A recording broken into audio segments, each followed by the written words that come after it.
Hello students, welcome to modern institute of education. आज हम लोग क्लास 8 का अध्याय 6 को पढ़ने वाले हैं, साइंस है ना, जिसका नाम है हम लोग का किशोरावस्था की ओर। तो चलिए शुरू करते हैं बिना देरी की ओर। ठीक है, तो पहला टॉपिक है हम लोग का, इसमें जानेंगे क्या क्या हम लोग किशोरावस्था की ओर चैप्टर जो है इसमें हम लोग जानेंगे क्या, वो जानेंगे। पहले सबसे पहले हम लोग जानेंगे किशोरावस्था क्या है। ठीक है, दूसरा टॉपिक में जानेंगे हम लोग शरीर, मन और व्यवहार में होने वाले परिवर्तन को जानेंगे।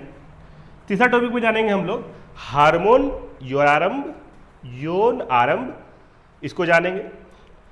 चौथा टॉपिक में जानेंगे हम लोग स्वस्थ किशोर के लिए जरूरी बातें, और भी बहुत सारा चीज जानेंगे। तो चलिए शुरू करते हैं बिना देरी के। ठीक है, तो पहला टॉपिक हम लोग आ जाता है किशोरावस्था क्या है। ठीक है, किशोरावस्था क्या है? तो किशोरावस्था 11 से 19, याद रखिएगा, किशोरावस्था जो है 11 से 19 वर्ष की उम्र होती है। कितना से कितना की उम्र? 11 से 19 वर्ष की उम्र क्या कहलाती है सर जी? किशोरावस्था कहलाती है। इस उम्र में बच्चों के शरीर, मन, व्यवहार में बदलाव आते हैं।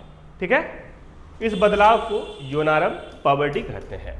ठीक है, समझ में आ गया आप लोग को ये टॉपिक। अगला टॉपिक है हम लोग का किशोरावस्था में होने वाले शारीरिक परिवर्तन। मतलब किशोरावस्था में शारीरिक परिवर्तन क्या क्या होते हैं। तो सबसे पहले तो हम लोग का किशोरावस्था में 11 से 19 वर्ष में हम लोग का लंबाई बढ़ता है। अब कितना हाइट हो सकते हैं, 11 से 19 वर्ष तक ही हम लोग का डिसाइड होता है। वजन बढ़ता है। ठीक है, दूसरा चेहरे पर दाने आते हैं। आप लोग देखे भी होंगे, बहुत सारा टीनेजर्स को चेहरे पर दाने आता है, तो वो 11 से 19 वर्ष में ही होता है। उसके बाद 11 से 19 या 20 वर्ष तक आप लोग का दाना वाना रहेगा, उसके बाद खत्म हो जाएगा। उससे पहले घबराना नहीं है, ये चीज़ कभी होता है तो दिक्कत नहीं लेना है।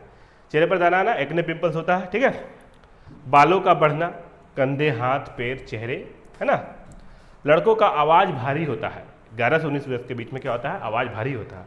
लड़कियों के शरीर में बदलाव आते हैं। ठीक है, तो इसमें किशोरावस्था में ये सब चीज़ होता है। ठीक है, अगला टॉपिक आ जाते हैं हम लोग हार्मोन और उनका कार्य। हार्मोन और उनका कार्य क्या क्या है उसको जानेंगे। ठीक है, तो पहला हम लोग का है हार्मोन शरीर की ग्रंथियों द्वारा स्रावित होते हैं। किसके द्वारा होते हैं? शरीर के ग्रंथियों द्वारा होते हैं। ये शरीर के विकास और बदलाव को नियंत्रित करते हैं। ठीक है, मुख्य हार्मोन क्या क्या है? टेस्टोस्टेरोन लड़कों में, एस्ट्रोजन लड़कियों में होता है। हार्मोन के कारण ही यौनारंभ होता है ना। हार्मोन के कारण ही क्या होता है? यौनारंभ होता है। इसको ध्यान में रखिएगा एग्जाम के पॉइंट ऑफ व्यू से। ठीक है, अगला हम लोग आ जाते हैं। अगला है हम लोग का टॉपिक, पांचवा टॉपिक है गौण लैंगिक लक्षण। गौण लैंगिक लक्षण क्या क्या है देख लेते हैं हम लोग फटाक से। गौण लैंगिक लक्षण लड़कों में क्या क्या होता है? मूंछ, दाढ़ी, भारी आवाज होता है ना। गौण लैंगिक लक्षण में लड़का में क्या है? मूंछ, दाढ़ी, भारी आवाज होता है। लड़कियों में स्तन का विकसित होता है, शरीर में कुछ बदलाव, जननांगों का विकास होता है ना। अगला टॉपिक देखते हैं हम लोग गुरुजी से, छठा टॉपिक। छठा नंबर में बोल रहा है मानसिक और भावनात्मक परिवर्तन क्या है उसको बताने के लिए बोल रहा है। ठीक है, तो मूड जल्दी बदलना, भावनाएं तीव्र होना ना, ये मानसिक हो जाता है हम लोग का। और अपने शरीर और आत्मसम्मान को लेकर जागरूकता होना, ये भावनात्मक परिवर्तन हो जाता है हम लोग का। अपने मित्रों और परिवार के साथ संबंध में बदलाव आते हैं इसी उम्र में। ठीक है, अगला देख लेते हैं हम लोग संतुलित आहार और स्वास्थ्य। हम लोग को इस उम्र में सबसे पहला काम करना होगा, जो किशोरों को संतुलित भोजन लेना चाहिए, है ना। अच्छा चीज़ खाना चाहिए, कार्ब, प्रोटीन, विटामिन, ये सब चीज़ खाना चाहिए आदमी को। ज़्यादातर आदमी फास्ट फूड खाता है, पिज़्ज़ा, बर्गर, ये सब उम्र में, मगर ये सब चीज़ बहुत हानिकारक होता है। नियमित व्यायाम, जिम करना चाहिए आदमी को। पर्याप्त नींद बहुत जरूरी है, रात भर जग के मोबाइल, फ्री फायर नहीं चलाना चाहिए इस उम्र में, है ना। व्यक्तिगत स्वच्छता ध्यान रखना, है ना, हाइजीन का भी ध्यान रखना चाहिए। ठीक है, अगला टॉपिक है हम लोग का आठवां टॉपिक है किशोरावस्था में सावधानियाँ। मतलब क्या क्या चीज़ से सावधान रहना चाहिए हम लोग को। तो सबसे पहला हम बताएं आप लोग को, पिज़्ज़ा, बर्गर, फास्ट फूड से सावधान रहिए, है ना। नशे से बचें। इस उम्र में आपको 11 से 20 की उम्र में आप लोग को बहुत बिगाड़ने वाला इंसान आएगा, मगर आप लोग को ध्यान में रखना है कि हमको बिगड़ना नहीं है। फ्री में आपको सिगरेट पिलाएगा, बहुत सारा चीज़ पिलाएगा, मगर आप लोग को पीना नहीं है क्योंकि ये बहुत बेकार चीज़ है। नशा कीजिएगा आपका ज़िंदगी तहस नहस हो जाएगा, तो इससे बचिए, है ना। जो इस चीज़ सब में रहता है उससे आप लोग दूर रहिए, जितना दूर रह सकते हैं, क्योंकि आप एक बार नशा स्टार्ट कर देगा तो आपको फिर लत लग जाएगा, फिर आपके साथ में बहुत बुरा होगा। आपको उस समय समझ में नहीं आएगा, बाद में समझ में आएगा। सही जानकारी और सकारात्मक सोच रखें, सकारात्मक सोच रखें, है ना। सोच रखने के लिए बोल रहा है, अपना समय पढ़ाई, खेल और अच्छे कार्य में लगाएं। पढ़िए, है ना। आप लोग को सबसे बेस्ट बोल देता है ना, जो 8 घंटा खेलिए कूदिए, जितना खेलना है आपको 8 घंटा खेलना कूदना खेलिए, 8 घंटा सोइए, है ना। मन भर के सोइए 8 घंटा, 8 घंटा मन भर के खेलिए कूदिए, जो करना है, मगर 8 घंटा पढ़िए। तो ये 8 आपको 24 घंटा पूरा हो जा रहा है। तो इस तरह अगर आप लोग अपना लाइफ चलाते हैं ना, बहुत ही आप लोग के लिए बेस्ट होगा। तो चलिए हम लोग शुरू करते हैं अब इसका क्वेश्चन आंसर को। तो सबसे पहला बोल रहा है हम लोग का, पहला क्वेश्चन आंसर बोल रहा है, शरीर में परिवर्तन होने वाले परिवर्तनों के लिए उत्तरदायी अंतःस्रावी ग्रंथियों द्वारा स्रावित पदार्थ का क्या नाम है। तो हम लोग जानेंगे, जो अंतःस्रावी ग्रंथियां रक्त में हार्मोन नामक रासायनिक पदार्थ स्रावित करती है, ये नलिका विहीन ग्रंथियां होती है और हार्मोन मानव शरीर में विभिन्न कार्यों को नियंत्रित करने में मदद करती है। ठीक है। अगला है हम लोग का दूसरा टॉपिक है, दूसरा क्वेश्चन है हम लोग का, किशोरावस्था को परिभाषित कीजिए। क्या बोल रहा है सर जी सब? किशोरावस्था को परिभाषित कीजिए। ठीक है। तो किशोरावस्था वो अवस्था है जिसमें व्यक्ति बाल्यावस्था से युवावस्था की ओर बढ़ता है। इस अवधि की वायु सीमा सामान्यतः 13 से 19 वर्ष तक होती है। यह एक संक्रामक काल होता है जिसमें शारीरिक, मानसिक और संवेदनात्मक विकास तेजी से होता है। तो उम्मीद है आप लोग को क्वेश्चन से पूरा समझ में आ रहा है। अब आ जाते हैं हम लोग अगला क्वेश्चन की ओर। अगला क्वेश्चन हम लोग कह रहा है, ऋतुस्राव क्या है वर्णन कीजिए, है ना। क्या बोल रहा है गुरुजी साहब? ऋतुस्राव क्या है वर्णन कीजिए। तो देखते हैं हम लोग, ऋतुस्राव जिसे मासिक धर्म या रजोधर्म कहते हैं, स्त्रियों में प्रत्येक 28 से 30 दिन के अंतराल पर होने वाला रक्तस्राव है। यदि अंडाणु का निषेचन नहीं होता है तब गर्भाशय की मोटी दीवार उसकी रक्तवाहिकाओं सहित नष्ट हो जाती है और रक्त बाहर आता है। यह सामान्यतः यौनारंभ 10 से 12 वर्ष की आयु में शुरू होता है और 45 से 50 वर्ष की आयु तक चलता है। तो आप लोग को उम्मीद है ये वाला क्वेश्चन समझ में आ गया होगा। अब आ जाते हैं हम लोग अगला क्वेश्चन, 4 नंबर। ठीक है। अगला क्वेश्चन हम लोग का 4 नंबर में है, जो यौनारंभ के समय होने वाले शारीरिक परिवर्तन की सूची बनाइए। तो शरीर की लंबाई में वृद्धि पहला टॉपिक हो जाएगा, पहला नंबर हो जाएगा। दूसरा नंबर हो जाएगा शारीरिक आकृति में परिवर्तन, लड़कों में कंधे चौड़े, लड़कियों में कमर चौड़ी होती है। स्वर में परिवर्तन, लड़कों की आवाज़ भारी होती है।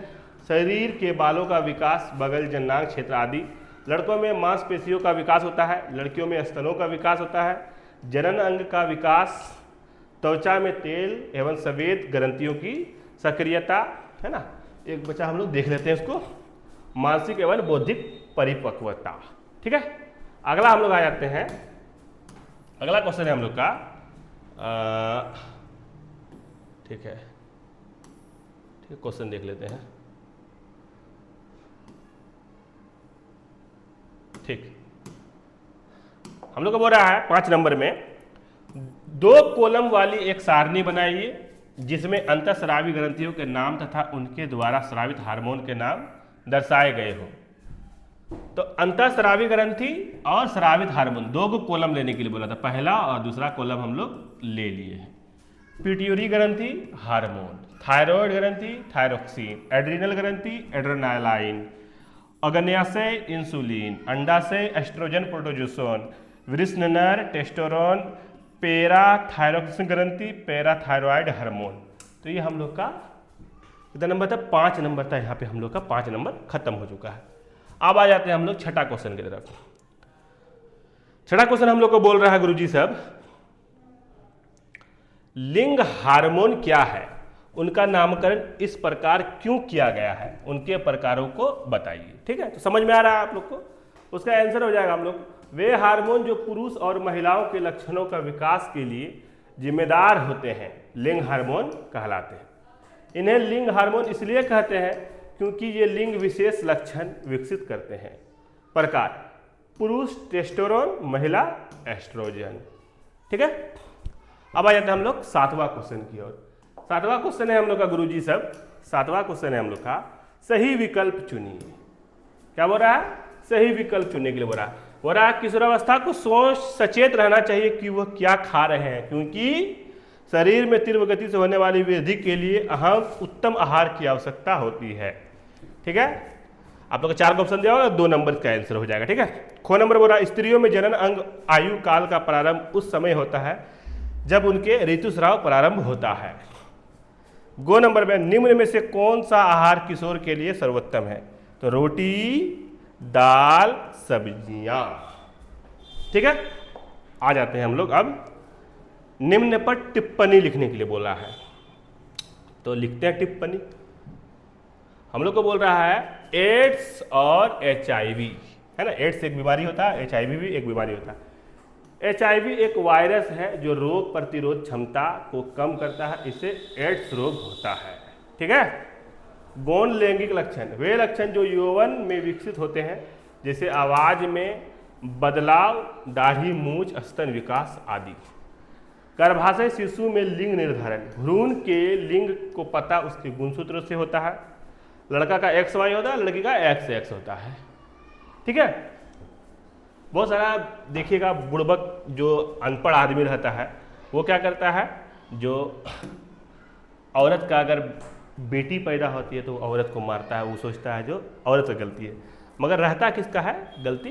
लड़का का रहता है। जैसे आपको हम दिखा रहे हैं, लड़का का X और Y है और लड़की का XX है। मान के चलिए लड़की का X, मान के चलिए यहाँ पे लड़की का X गुणसूत्र गया उसके पास में, है ना। लड़का का ये वाला है और लड़की का ये वाला है। ठीक है, तो मान लीजिए लड़का का X गया और इसका भी X आया, तो जब XX आएगा तो लड़की पैदा होगी। अगर इससे Y आएगा और इसका तो XX ही है, तो XY होगा, तभी क्या पैदा होगा सर जी? लड़का पैदा होगा। तो गलती किसका है इसमें? लड़का का गलती है। लड़की पैदा होती है तो किसका गलती है? लड़का का गलती है, मगर जो पढ़ा लिखा नहीं अनपढ़ है वो बेवकूफ़ है।